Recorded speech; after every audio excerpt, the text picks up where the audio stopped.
আমাদের মতো যারা একদম প্রকৃতির খুব কাছে থাকতে ভালোবাসো, তোমরা চলে এসো কাফের গাঁও, লাভা লোলেগাঁও। লাভা লোলেগাঁও থেকে 4-5 কিলোমিটার দূরে একদম প্রত্যন্ত অফবিট জায়গা কাফের গাঁও। যদি ভালোবাসো অফবিট প্রকৃতির সঙ্গে খানিকটা সময় কাটাতে, তাহলে চলে এসো কাফের গাঁওয়ে। আমরা এসেছি কাফের গাঁওয়ে। রাস্তা খুব, যে হোমস্টেতে আছে রাস্তাটা খুব অফবিট, বর্ষাকালে হয়তো খুব অসুবিধা হবে, কিন্তু প্রকৃতির একদম কাছে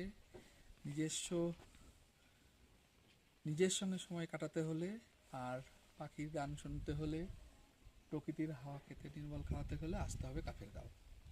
তোমরা প্রকৃতিটা শুধু একবার চোখ ভরে দেখো বন্ধুরা। এই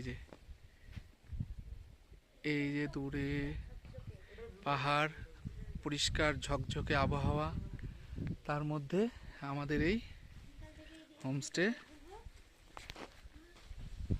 এই হোমস্টেতে আমরা আছি,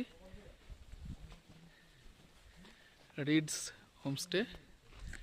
ওইটা ওনার দাদা, আমি ডেসক্রিপশনে নাম্বারগুলো দিয়ে দেবো। তোমাদেরকে শুধু রাস্তাটা একটু দেখায় একবার, তাহলে তোমরা বুঝতে পারবে যে কি অবস্থা, কোথায় আছে। এই দেখো, একদম অফবিট লাভা লোলেগাঁও থেকে চলে আসবে এই যে গাড়িটা। আমাদের অনেক কষ্ট ওরা তুলেছে, যদিও খানিকটা আমাদেরকে হাঁটতেও হয়েছে।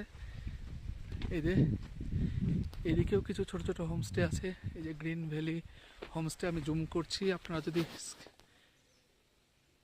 ফোন নাম্বার নিতে চান নিতে পারেন। ওকে, এই যে রাস্তা, এই রাস্তাটা সোজা লোলেগাঁও থেকে আসছে, অফবিট রাস্তা লোলেগাঁও থেকে। আর এদিকেও চলে গেছে কিছু, একদম প্রকৃতির মধ্যে পাখিদের গান শুনতে শুনতে।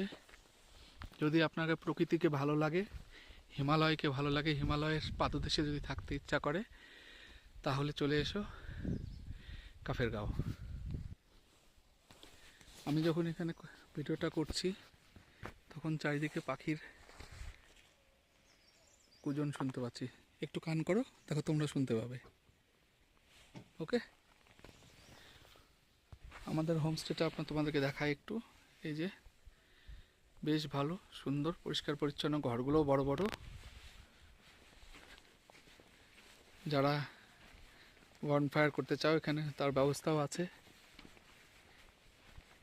ফুল চারিদিকে অফবিট, ওনারা